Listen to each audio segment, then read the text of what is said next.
साथियों नमस्कार। मैं हूं शैलेंद्र सिंह और आप देख रहे हैं हमारा YouTube चैनल शब्द शब्द शैलेंद्र सिंह।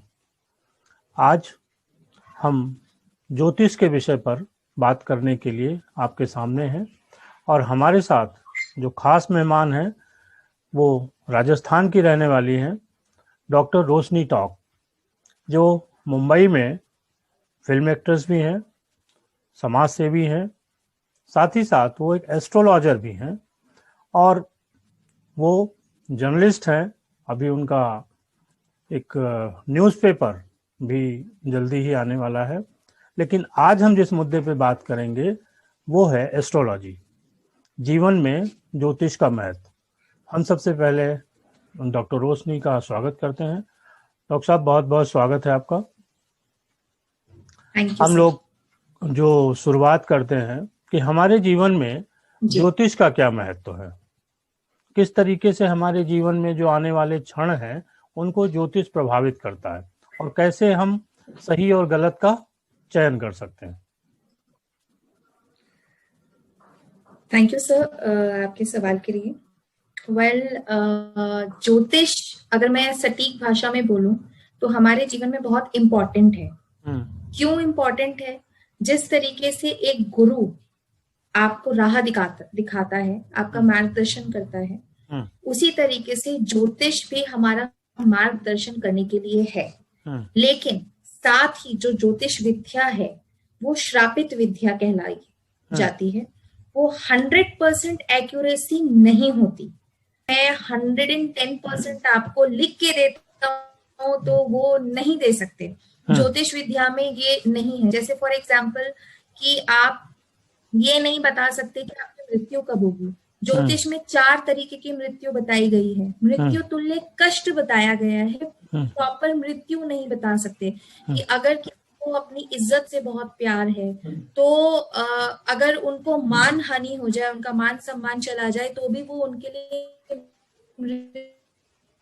तुल्य कष्ट है। अगर किसी को धन से बहुत जाए, चोरी हो जाए तो उनका धन चला गया, वो भी उनके लिए मृत्यु तुल्य कष्ट है। अगर शारीरिक पीड़ा हो जाए तो वो भी मृत्यु तुल्य कष्ट है। तो इस तरीके से बहुत सारी फैक्टर्स हैं ज्योतिष में जो 100% एक्यूरेसी नहीं बता सकते हैं। लेकिन मैं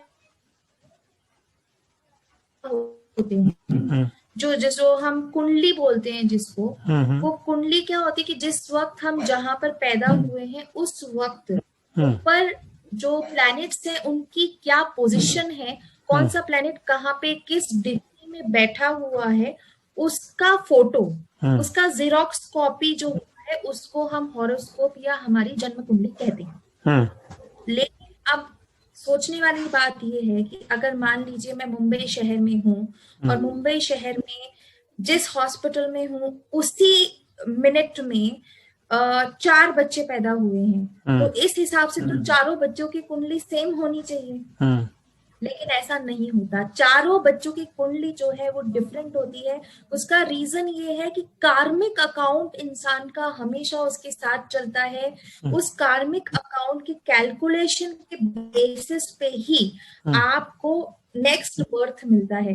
तो कोई बच्चा बहुत अमीर होगा, कोई गरीब होगा, कोई काला होगा, कोई गोरा होगा, मतलब उसकी फिजिकल एक्टिविटीज होंगी।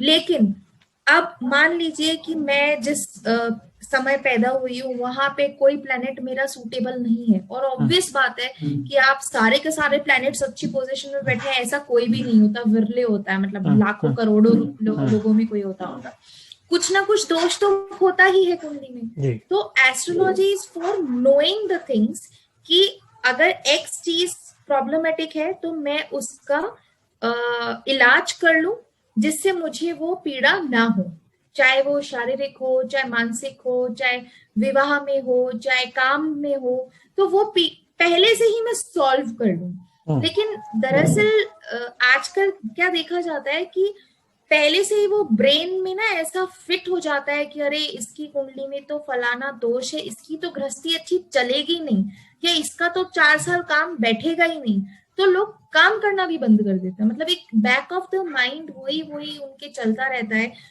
तो क्योंकि ये बहुत स्ट्रॉन्ग बिलीव है एस्ट्रोलॉजी इतना सुपरस्टिशन में चला गया है ना कि लोग उसको, बल्कि एस्ट्रोलॉजी में एक बात बोलूं आपको, ये प्योरली साइंटिफिक तरीके से काम करता है, लेकिन लोगों ने इसको साइंटिफिक कम और सुपरस्टिशन ज्यादा बना दिया है। तो मैं ये कहूंगी कि यस, एस्ट्रोलॉजी का आपके जीवन में बिल्कुल महत्व है, यदि सही गणना के अनुसार आप उसका निवारण करें। और सही निवारण में कभी भी बहुत पैसे नहीं लगते हैं।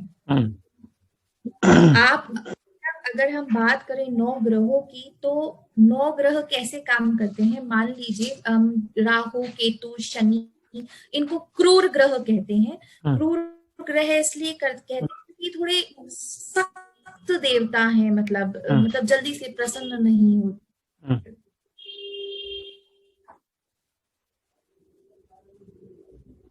जो आपके प्लैनेट्स हैं, सभी ग्रह हैं, वो बाध्य है आपको अच्छा फल देने के लिए, यदि उनकी अच्छे से पूजा अर्चना की जाए।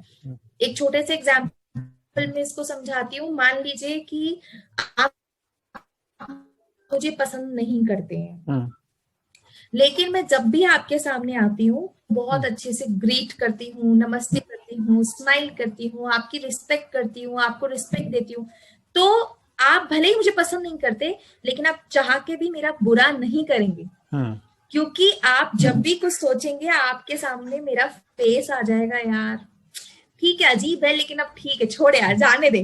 तो जब इंसान का ऐसा रवैया हो सकता है, तो वो तो फिर भी प्लैनेट्स हैं, देवता हैं, वो आपको कैसे कोई बुरा फल दे सकते हैं अगर आप उनकी अच्छे से पूजा करते हैं। अभी पूजा में एक ट्विस्ट है कि जो वो बड़ी अनुष्ठान होते हैं, मैं खिलाफ नहीं हूं उनके कि वो मत करवाइए, लेकिन मैं ये कहती हूँ कि सबके पास उतना बजट नहीं होता।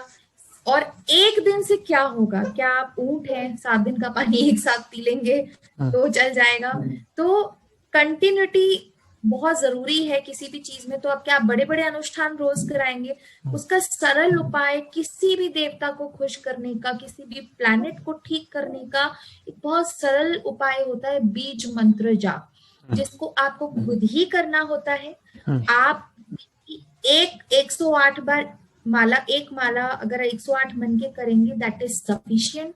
और आप अपने किसी भी प्लैनेट को बीज मंत्र द्वारा ही ठीक कर सकते हैं। अच्छा, तो मैं ये एस्ट्रोलॉजी में सबसे इम्पोर्टेंट और सबसे जोर जो देती हूँ वो बीज मंत्र जाप पे ही देती हूँ।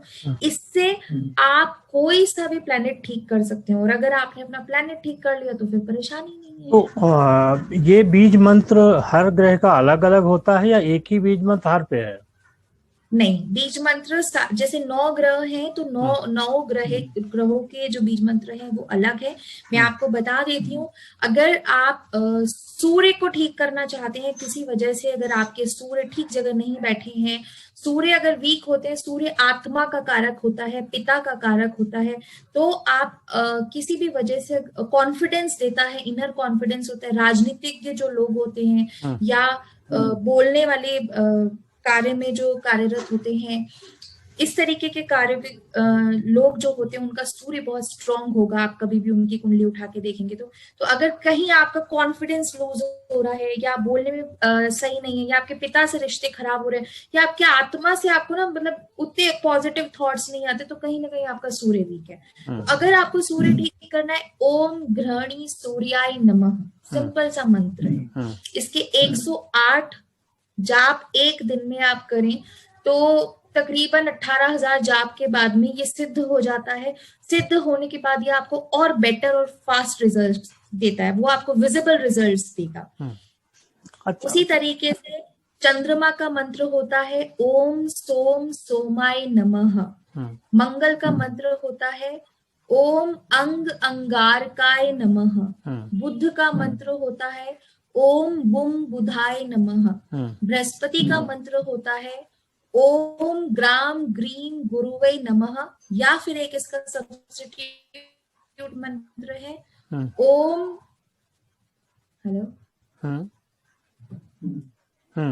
ओम ब्रह्म बृहस्पते नमः। शुक्र का मंत्र भी इसी तरीके से ओम शुम शुक्राय नमः। शनि मंत्र ओम ओम शम शनिचराय नमः। राहु का ओम राम राहवे नमः। केतु का ओम केम केतवे नमः। ये 9 ग्रहों के 9 मंत्र हैं। आप अपनी कुंडली मतलब जो भी देख रहे हैं या जो भी देखेंगे वो अपनी कुंडली एनालिसिस करवाएं। जो भी ग्रह उनको प्रभावित करता है उस ग्रह का, चाहे वो एस्ट्रोलॉजर उन्हें बताएं या ना बताएं, क्योंकि इन मंत्रों को जाप करने के लिए कोई पैसा नहीं मिलेगा किसी को, तो मे बी की दूसरी चीजें बताएं। लेकिन अगर आपको पता चल जाए मेरी एक्स प्रॉब्लम है तो उस प्लैनेट का यदि आप बीज मंत्र करते हैं तो मैं गारंटी के साथ कहती हूँ कि आपको अपनी लाइफ में positive visible changes within 1 month ही देखने को मिल जाएंगे। अच्छा, जो युवा हैं वो किन प्रकार की समस्याएं लेके आपके सामने आते हैं अपने करियर की? सबसे ज्यादा जो रायता फैला हुआ है वो रिलेशनशिप का फैला हुआ है। अच्छा, युवा मतलब यंग एज से ही? हाँ, देखिए एक सर्टेन एज के बाद में भी रिलेशनशिप बड़ा कॉम्प्लिकेटेड है, लेकिन उसमें थोड़ा परसेंटेज लेवल कम हो जाता है। अच्छा। यूथ में इसका रायता सबसे ज्यादा फैला हुआ है। मेरे पास बोलना नहीं चाहिए लेकिन ऐसे ऐसे क्लाइंट्स आते हैं कई बार कि जब आपको फीस दे रहे हैं तो आपको एंटरटेन करना पड़ता है, लेकिन बहुत ही उनके विचित्र प्रश्न होते हैं और बड़े अजीब तरीके से, वियर्ड तरीके से वो लोग ट्रीट करते हैं। लाइक उनमें एक ना फ्लक्चुएशन होता है, एक सेटल्ड नहीं होते वो लोग, पेशेंस की कमी होती है। बस मेरा किसी भी तरीके से इस लड़की या इस लड़के से शादी हो जाए, बस कुछ भी करने को तैयार हूं। आप कोई मतलब पूजा बता दो, कोई रत्न बता दो, मैं खर्चा कर दूंगा, कर दूंगी, बस मेरे ये हो जाए। तो सबसे ज्यादा रिलेशनशिप मैटर करता है, मतलब जो मैं देखती हूँ। ये लोग खुद आते हैं या अपने पेरेंट्स के साथ आते हैं? कैसे आप तक पहुंचते हैं? देखिए बहुत दुनिया में ना बहुत अजीब अजीब अलग अलग भांति भांति के लोग हैं। तो कुछ पेरेंट्स भी ऐसे होते हैं, मैं कहूंगी। मेरी क्लाइंट है, वो अपनी डॉटर के साथ मेरे पास अक्सर आती हैं एंड शी सेड कि या तो इसकी कोई बहुत अच्छी नौकरी लग जाए या फिर इसकी जल्दी से शादी हो जाए। मैंने कहा आपको नहीं लगता दोनों ही चीजों के लिए मैं करेक्ट पर्सन नहीं हूँ। मैं सिर्फ आपको उपाय बता सकती हूँ, वो करिए, बाकी संभव। जी, मतलब अगर नौकरी चाहिए तो आपको उसके लिए एक्शन लेना पड़ेगा। तो जो उपाय आप बताती, मैं कहती हूँ कि भाई आप एक्शन लीजिए उसके लिए। और जहां जी अच्छा, जो उपाय आप बताती हैं इनका क्या कितना प्रभाव पड़ता है? देखिए मैं आप थोड़ा सा करेक्शन कर दूं कि मैं एस्ट्रोलॉजर भी हूँ, साथ में मैं लाइफ कोच भी हूँ और मैं लॉ ऑफ अट्रैक्शन मेंटर भी हूँ। एस्ट्रोलॉजी से ज्यादा जो जोर होता है वो मैं लॉ ऑफ अट्रैक्शन पे देती हूँ, क्योंकि ग्रहों से भी बड़ा है यूनिवर्स, यानी कि हमारा ईश्वर, और उनके पास जितनी पावर है ना वो किसी चीज में नहीं, ग्रहों में भी नहीं है। तो अगर हम ग्रहों के मतलब ग्रहों को ठीक से पढ़ लें और उनका जो उपाय होता है वो उपाय कर लें। अब जैसे मान लीजिए मुझे आपको रिझाना है, मुझे पता है शैलेंद्र जी को मीठे में रसमलाई पसंद है, खट्टे में आम का अचार पसंद है, सब्जी में साग पसंद, तो मैं एग्जाम्पल दे रही हूँ, राइट? तो मैं वो सब चीजें आपको डिनर पे बुला सकती हूँ, लंच पे बुला सकती हूँ और आपकी आओ भगत कर सकती हूँ। 1 दिन 2 दिन 5 दिन कभी ना कभी तो शैलेंद्र जी रीझ ही जाएंगे, मेरा पूछ ही लेंगे मुझसे, अरे क्या काम है तुमको, बोलो। तो उसी तरीके से मैं ये भी कर सकती हूँ। और इसके साथ में जो मेरे इष्ट देव हैं या जिनको मैं मानती हूँ या यूनिवर्स में जिस भी शक्ति को मैं मानती हूँ, साथ मतलब चाहे दिखने वाला चाहे नहीं दिखने वाला, किसी भी साकार या निराकार किसी भी रूप में हैं, क्रिश्चियन हो सकते हैं, सिख हो सकते हैं, जिनको भी वो मानते हैं, जिस भी रूप में मानते हैं, उनकी पूजा मतलब उनको याद करना। और सबसे बड़े क्या होते कि हमारे पास जो कुछ है ना, हम उसको कभी इम्पोर्टेंस ही नहीं देते। जो चीज नहीं है ना, उसको इतनी लंबी लंबी काउंटिंग बना लेते हैं। जबकि अगर सुबह उठ के आप चेक करेंगे ना कि आप उठे, आप एक बेड पे सोए थे, एक अच्छे नरम बिस्तर पे सोए थे, आप पैरों में अच्छे फुटवेयर पहन रहे हो, घर के अलग, बाहर के अलग, ऑफिस के अलग, स्कूल के अलग, मतलब आप बाथरूम में जा रहे हो, ब्रश कर रहे हो, पेस्ट यूज कर रहे हो, साबुन यूज कर रहे हो, शावर यूज कर रहे हो, अच्छा बाथरूम है आपके पास में, किचन में जाते हो, खाना बनाते हो, चाय बनाते हो, अच्छे बर्तन है, अच्छा घर है, चाहे रेंटेड है चाहे खुद का है, लेकिन अगर रेंट का भी तो आप खुद रेंट दे रहे हो, आप उसके पे करने के लिए आपके पास पैसे, आप कम पैसे का कर रहे हो चाहे ज्यादा पैसे का कर रहे हो, बट आप कर रहे हो, यू आर वर्किंग। पता नहीं कितने ही लोग हैं जो सुबह उठे लोग हैं, जिनके पास घर ही लोग हैं, जो खाना ही नहीं खा पाते। कुछ लोग इसलिए नहीं खा पाते उनके पास पैसे नहीं है, कुछ लोग इसलिए नहीं खा पाते कि उनके पास समय इसलिए। जी सर। अच्छा, ये तो युवाओं की बात हुई। अभी जो हमारे दाम्पत्य जीवन को है, जो शादीशुदा महिला और पुरुष हैं, इनके जीवन को कैसे प्रभावित करता है ये जो ज्योतिष है और जो ग्रह हैं? देखिए सर, क्या होता है ना, ग्रहों का क्या प्रभाव होता है कि अगर कोई ग्रह अपनी स्थिति में अच्छी जगह पे नहीं है, अच्छी कंडीशन में नहीं है, तो क्या होता है कि आदमी या औरत का जो मूड स्विंग्स होते हैं वो भी उसी तरीके से होने लग जाते हैं। और जैसे अगर फॉर एग्जाम्पल मेरा नेचर नहीं है, लेकिन फिर भी मैं बहुत गुस्सा कर रही हूँ, या शॉर्ट टेम्पर हो रही हूँ, या फ्रस्ट्रेट हो रही हूँ, या अच्छे से मेरा नेचर है केयरिंग नेचर, लेकिन अचानक से मैं केयर फ्री हो गई हूँ, लापरवाह हो गई हूँ, या हो गया हूँ, तो ये सब ग्रहों का प्रभाव होता है। अच्छा। लेकिन अगर हम अपना कुंडली पढ़ लेते हैं, है ना, तो हमें पता चल गया कि एक्स दशा चल रही है या एक्स प्लैनेट गड़बड़ पोजीशन में, उसकी वजह से ये प्रॉब्लम आ रही है, तो हम उसका उपाय कर सकते हैं।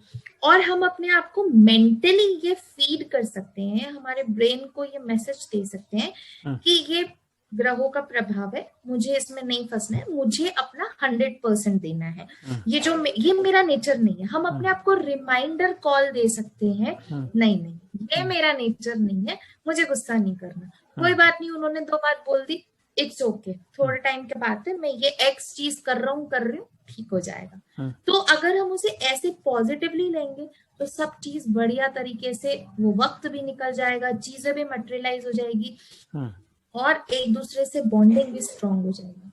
लेकिन जो एस्ट्रोलॉजी को इस तरीके से लेते हैं ना, नहीं नहीं कुछ नहीं, मैं ही क्यों करूं, ऐसा क्यों वैसा क्यों, बस जल्दी से कुछ समाधान हो जाए, वो एस्ट्रोलॉजी कोई मैजिक नहीं है, इट टेक्स टाइम। एक सवाल ये है कि क्या कुंडली के द्वारा या हस्तरेखा के द्वारा या ज्योतिष के द्वारा, जो भी ज्योतिष के तमाम सारे उपाय हैं, इनके द्वारा ये जाना जा सकता है कि फला आदमी या औरत इसके कहीं पे एक्स्ट्रा मैरिटल अफेयर होंगे या हो सकते हैं, या इसमें चांसेस हैं, कुछ ऐसा है? हाँ बिल्कुल जाना जा सकता है। क्या होता है ना कि अधिकांश राहु की जब दशा आती है, तो चाहे मैरिड हो या अनमैरिड हो, तो उस वक्त चांसेस हो जाते हैं कि आदमी के एक्स्ट्रा मैरिटल अफेयर्स या लड़की के एक्स्ट्रा मैरिटल अफेयर्स हो सकते हैं, चांसेस हैं। लेकिन अगेन आई एम सेइंग, बार बार एक ही चीज, कि अगर हमें पहले से ही पता चल जाए, क्या होता है, जैसे कई क्लाइंट्स होते हैं, जैसे किसी को शुक्र की दशा आई है, तो शुक्र की दशा में ऐश्वर्य आएगा, लग्जरी आएगी, क्रिएटिविटी आएगी, लेकिन साथ में ये एक फंडा भी आएगा। तो अगर मैं किसी को बोलूं कि यार तुम इस वक्त ना, इस ड्यूरेशन में अपने काम पे फोकस करना, इधर तुम्हें ऑप्शन मिलेंगे लेकिन ज्यादा फोकस नहीं करना, क्योंकि वो लॉन्ग टर्म नहीं होंगे, वो ऐसे फ्रिक्शंस तुम्हें डाइवर्ट करने के लिए होंगे। तो अगर कोई समझदार है तो उस चीज पे फोकस करेगा, नहीं नहीं उसने कहा था ऐसे ऑप्शन मिलेंगे, तो मुझे फोकस नहीं करना है, मुझे अपने काम पे फोकस करना है। तो ये एक मतलब कहते हैं ना, भविष्यवाणी समथिंग लाइक बचो, जैसे कई बार ट्रैफिक का डाइवर्जन होता है तो लोग बोलते हैं ना, आप यहाँ से मत जाइए, यहाँ से घूम इधर के से निकल जाइए, जाइए। या रास्ता खराब है, लैंडस्लाइडिंग हुआ है, या ट्रैफिक है, जाम लगा है। एस्ट्रोलॉजी भी वही बंदा है जो वो बताता है डायरेक्शन। तो astrology works in a same way कि भैया यहाँ पे लैंडस्लाइडिंग हुआ है, यहाँ से मत जाओ, जाओ तो बच के जाना, पानी है वहां पे। तो इन अ सेम वे, तो अगर ऐसे जो लोग लेते, वो आपको ये बताता है कि क्या गलत है और क्या सही है। हाँ जी, उस पे चलना न चलना आपका काम है। अगर आप आंखें मूंद के चलेंगे, उसकी बात नहीं मानेंगे, तो एक्सीडेंट होना तय है। जी। अभी कोई बोलता है, देखिए क्या होता है ना, एस्ट्रोलॉजी मैजिक बिल्कुल नहीं है। लोग इसको ना बड़ा अजीब और गरीब तरीके से लेते हैं। जैसे मैं आपको एग्जांपल दूं कि कुछ लोग ऐसा आपने कई बार सुना होगा अपनी लाइफ में कि मैंने ना एक्स न्यूट्रिशन लिया तो मुझे सर में दर्द हो गया, या मेरे पेट में दर्द हो गया, या मुझे बुखार आ गया। तो आप ऐसा कैसे बोल सकते हो कि मुझे